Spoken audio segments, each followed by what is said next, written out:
First Nations group calls for security guard to be fired following arrest at Saskatoon store. The video shows a guard pinning and attempting to handcuff a woman in the parking lot. So the head of one of the largest First Nations groups in Saskatchewan says he's angered after seeing the violent arrest of an Indigenous woman by a security guard in Saskatoon and is now calling for the security guard to be fired.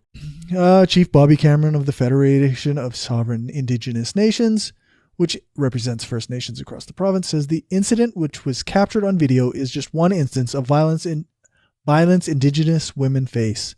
It is a symptom of a larger issue in the province. And I think that by and large, he's right. Like, this is, I don't think it's as likely to end with this kind of violent situation if it was a white woman or even a white dude, or, you know. This would never happen to me. Right. No, like, yeah. If I was shoplifting, this would not happen to me. A security guard would not do that. Especially if I was like, if I'm looking like I look now, if I'm wearing a collared shirt and a tie and I'm in a, like, I guarantee you this would not happen to me. I heard an interesting, it was on the TikToks. No, the TikTok the other day. I believe it has gone viral. Where the one guy was saying, like, it was around privilege, and he said someone once asked me, what do you do with the receipt when they offer you one at the store? He said, if they say, would you like a receipt with that? And he said, if I have the choice, I always say no. And I was talking to my black friend, and he's like, I would never say no. Like, what? And they were like, it was just different realities, because I have to be able to prove that I purchased what I purchased. And this sounds like it is a case where she actually did shoplift. It's not a case where it was a mistake, but like that, like, it was not a case where they had mistakenly thought someone shoplifted where they hadn't. I believe. Like, that is not the alleged, that is not being alleged as far as I had read. Yeah. Here part of the article is, like, they talk about whether or not he's allowed to do that. Yeah. And I don't know the actual law regarding security officers or whatever, security guards, but I think as far as the law is concerned, they're just citizens. And you have to have a police officer to come and actually, like, if you have to get physical, you have to call the police. Yeah. Like, observe and report is sort of my understanding. Like, I don't think that a security guard actually has the authority to apprehend people. They have to go with them willingly, or else they have to leave them alone. I'm not an expert on the law, but yeah, I don't know. And maybe they can. Maybe I'm wrong. There was an excessive use of force. Yes. And, like, yeah, if they are allowed to do this, like, I guess when we're talking about allowed, like, right, whether it's legal or not isn't the measure of whether it's ethical or not. So if it is allowed, it shouldn't be. Police don't have adequate level of training to ensure minimum levels of violence. This guy obviously does not have the adequate levels of training to ensure de-escalation and minimal levels of violence. It's I don't know, not good. Yeah. But the second article regarding this was also calling for the charges against the woman in the Freshco arrest to be dropped. Yeah.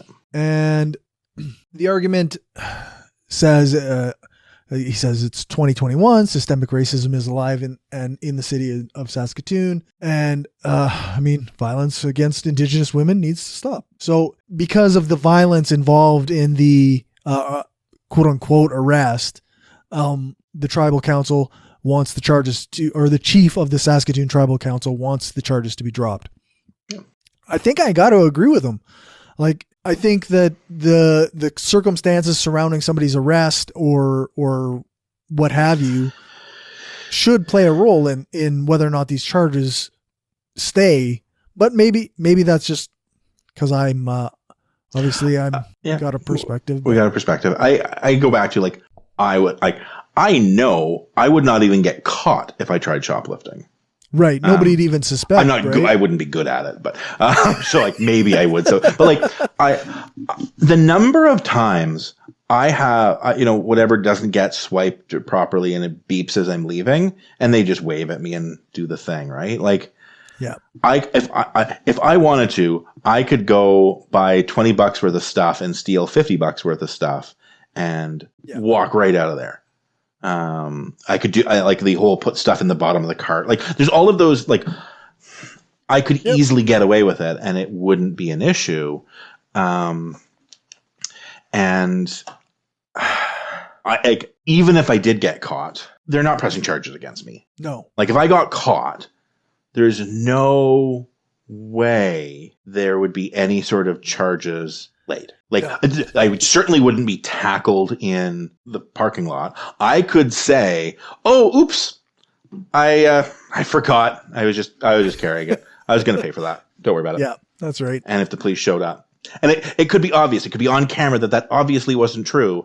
I could say, if I go to court, I am going to say I was planning on paying for this all along.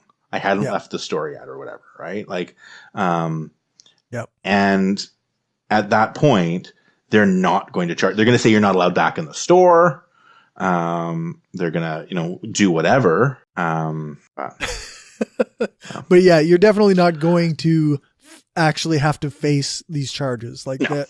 And like, again, if I was tackled like that, I would be getting apologies. I would be getting free frickin' groceries for life. Like, if I was treated that way, there is like, I would not, me being charged would not be on the table.